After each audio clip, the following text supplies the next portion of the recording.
Good morning. Today is Friday the 10th of January. It is minus 6 degrees where I am. It's very cold and frosty. And welcome to today's daily cyber briefing. I'm your host, Rich Benfield, standing in for Stephen Ridgway, who'll be back on Monday for business as usual. So thanks for bearing with me. Okay, so we've got 6 articles for you this morning. Whilst the rest of the week has been a fairly slow news week, all the usual news sources are kicking off. And okay, actually, one thing I need to talk about is we had a comment yesterday saying that the links to these articles weren't posted online straight away. And that's because they're not straight away. What happens is, in prepping for this briefing, we get up early in the morning to catch the very latest cyber news. And then the links get added, because this is a live event, the links get added after. Okay, so normally the links will be added within about half an hour. Okay, so right, shall we crack on with the headlines? So headlines today: Banshee Stealer evades detection using Apple XProtect encryption algorithm. Fake CrowdStrike job offer emails target devs with crypto miners. Hacking group Silk Typhoon linked to US Treasury breach. A weaponized LDAP proof of concept exploit installing information stealing malware. Darktrace to acquire incident investigation firm Cado Security. And APT 32 hacker group attacking cybersecurity professionals poisoning GitHub. Okay, so let's talk about the Banshee Stealer that evades detection using Apple XProtect encryption algorithm. A new version of the Banshee info-stealing malware for macOS has been evading detection over the past 2 months by adopting string encryption from Apple's XProtect. Banshee is an information stealer focused on macOS systems. It emerged in mid-2024 as a stealer as a service available to cybercriminals for $3,000. Its source code was leaked on the XSS forums in November 2024, leading to the project shutting down for the public and creating an opportunity for other malware developers to improve on it. According to Checkpoint, who discovered one of the new variants, the encryption method present in Banshee allows it to blend in with normal operations and to appear legitimate whilst collecting sensitive information from infected hosts. Another change is that it no longer avoids systems belonging to Russian users. So there might well be a political agenda behind some of this as well then. XProtect encryption. Apple's XProtect is the malware detection technology built into macOS. It uses a set of rules similar to antivirus signatures to identify and block known malware. The latest version of Banshee Stealer adopted a string encryption algorithm that XProtect itself uses to protect its data. So by scrambling its strings and only decrypting them during execution, Banshee can evade standard static detection methods. It's also possible that macOS and third-party anti-malware tools treat the particular encryption technique with less suspicion, allowing Banshee to operate undetected for longer periods. So the latest Banshee Stealer variant is primarily distributed via deceptive GitHub repositories targeting macOS users through software impersonation. The same operators also target Windows users, but with Llama Stealer.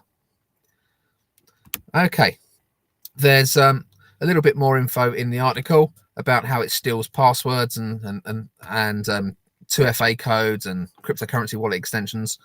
But yep, follow the link that we'll put up in the next half hour or so, and we'll give you the whole access to the article.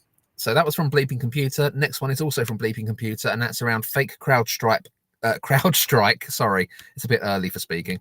Fake CrowdStrike job offer emails target devs with crypto miners.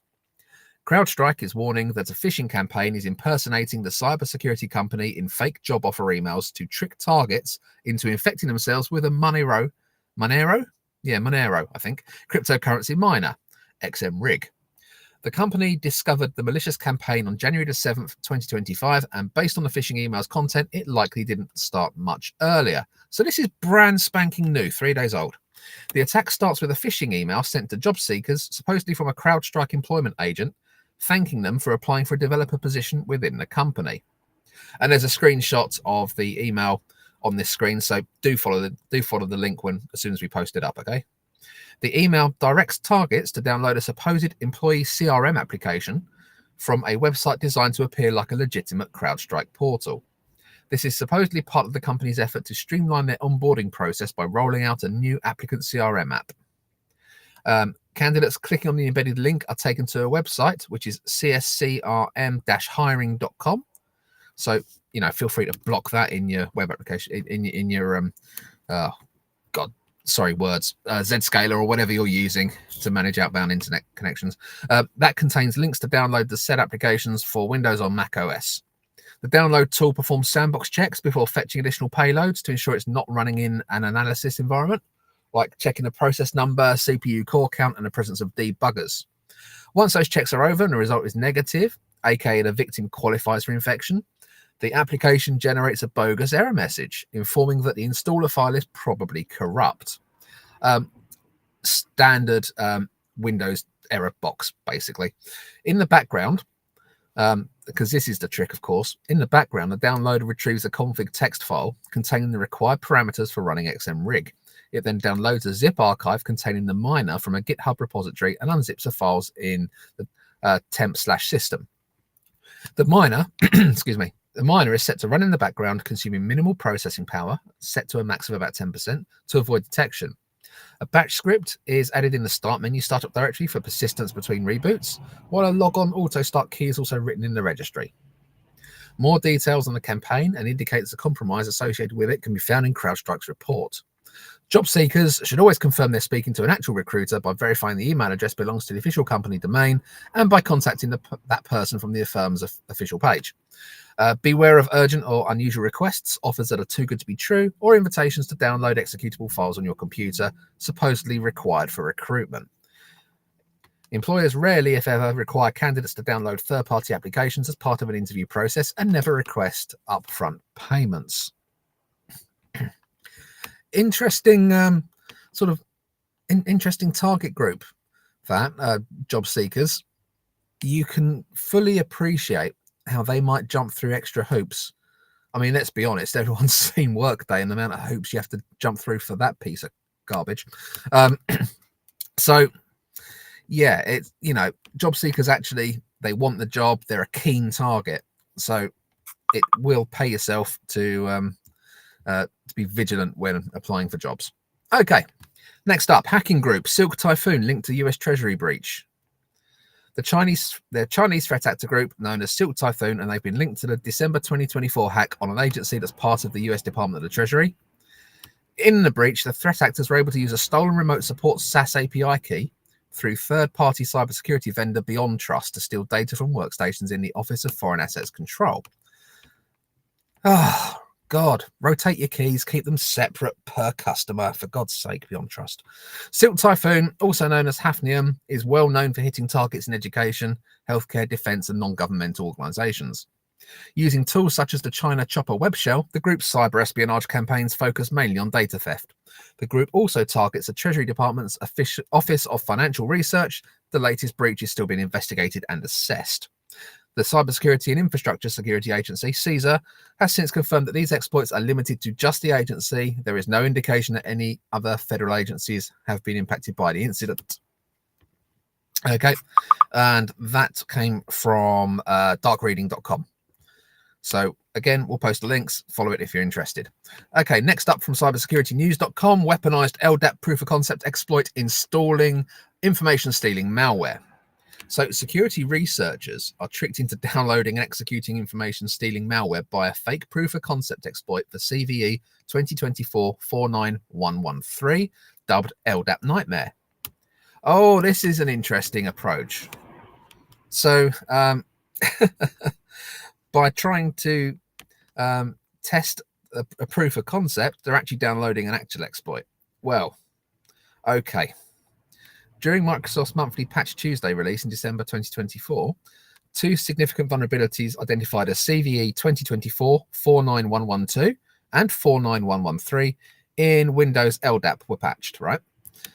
So, CVE 2024-49112 has a CVSS score of 9.8, and it's a remote code execution vulnerability that attackers can exploit by submitting specially crafted LDAP queries, allowing them to run arbitrary code on a target machine. Just goes to show you, it doesn't matter how old a piece of technology is. I mean, LDAP's been around for donkey's years. There's still vulnerabilities in it, and they're still getting patched. So,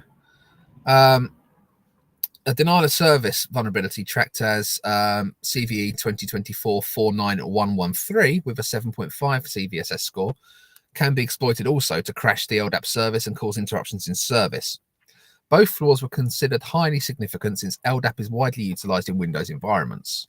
SafeBreach recently unveiled a proof of concept exploit for a critical vulnerability in Windows LDAP, tracked as CVE 49112. And although the tactic of using proof of concept laws as vehicles for malware delivery is not new, this attack still poses significant concerns, especially since it capitalizes on a trending issue that could potentially affect a larger number of victims, Trend Micro said in a report shared with Cybersecurity News. So the proof of concept appears to be a fork of the original creator's malicious repository. The original Python files were replaced with the executable poc.exe, which was packed with UPX. The executable's unusual existence in a Python-based project raises suspicions, even though the repository initially appears to be normal. A PowerShell script is dropped and run in a temp folder. When a user runs the file, a scheduled job will be created as a result, and it will then run an encoded script. After being decoded, the script obtains another script from Pastebin that gathers the victim's computer's public IP address and uploads it via FTP. According to researchers, the following data is gathered, compressed using zip, and then uploaded using hard-coded credentials to an external FTP server. So you get it's handing off computer information, process lists, directory lists, so downloads, recent documents, and desktop, network IPs, network adapters, installed updates. Hence, download dependencies, libraries, and code only from reputable and official sources should be used. Watch out for repos that appear to be hosting a tool or application that isn't compatible with their suspicious content. Verify the identification of the organization or repository owner, and look for anomalies or indications of malicious activity in the commit history and most recent modifications of the repo. Additionally, the repositories that claim to be extensively used yet have very few stars or forks or contributors should be avoided. Look for reviews, problems, or conversations regarding the repository to spot any warning signs. Yep, absolutely. And that's just good advice for grabbing any form of content from GitHub, okay? So, yeah, absolutely. Be observant, be careful, and be diligent when using other people's repos. Next, Darktrace to acquire incident investigation firm Cado Security. So Darktrace on Thursday, that's yesterday, announced a proposed acquisition of a UK-based incident investigation and response firm, Cado Security. Financial terms have not been disclosed for the deal, but it's expected to be completed in February. But the Australian Financial Review reported that, and annoyingly it's a paywall link, that Darktrace will pay an estimated $50 to $100 million subject to regulatory approvals. Assuming that's Aussie dollars? I don't know.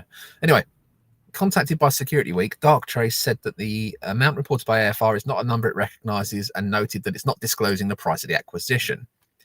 Cado Security has developed a cyber investigation and response solution for multi-cloud, container, serverless, SaaS, and on-prem environments. The solution captures a screenshot of the data stored on a device and then conducts a forensic investigation in search of compromise or threats.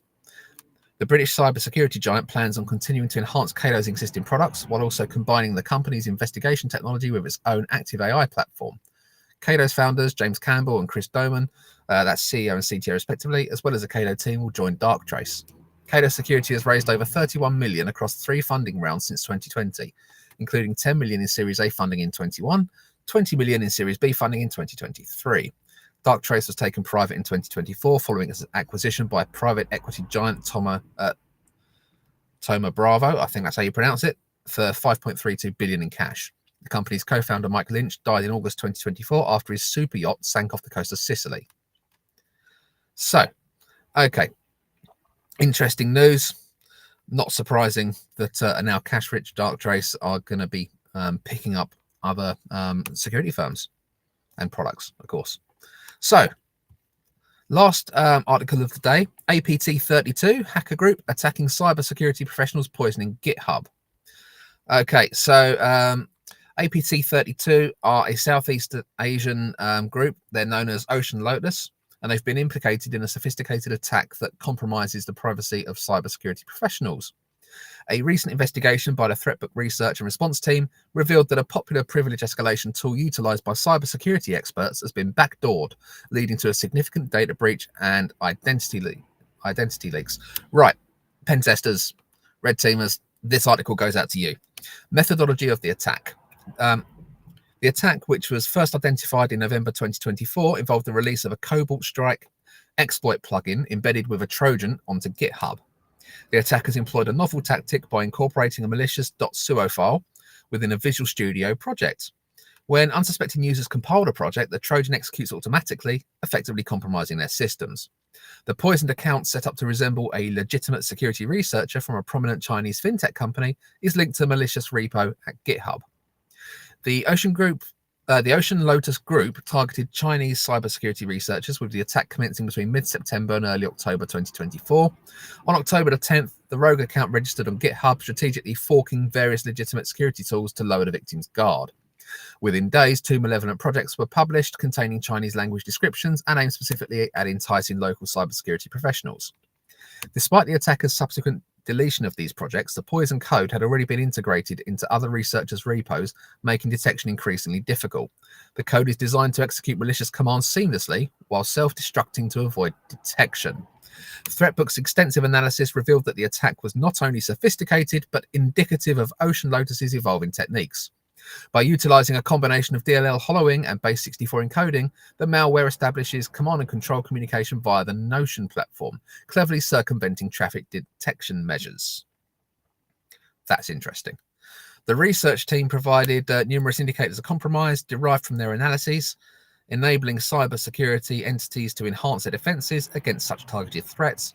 Threatbook's suite of security tools, including threat detection platform and cloud sandbox, have been instrumental in identifying and mitigating the effects of this attack. The Ocean Lotus Group's use of GitHub for conducting such targeted cyber operations raises urgent awareness regarding software supply chain vulnerabilities. As the cybersecurity landscape becomes increasingly complex, professionals must maintain vigilance and utilize robust security practices to protect sensitive information. Cybersecurity professionals must remain informed and proactive in safeguarding their tools and identities against such pernicious threats. And that article came from gbhackers.com. Okay, that's all the news articles I have for you this morning. Thank you ever so much for bearing with me this week whilst I delivered a briefing. As I said at the start of this briefing, Stephen Ridgway will be back on Monday, so please tune back in. Links to all these articles will be provided within around the next 20 minutes or so, I should imagine, so you'll be able to pick up the articles from the socials. I think we're going out on both YouTube and LinkedIn. And right, that's it for me. Have a great weekend, and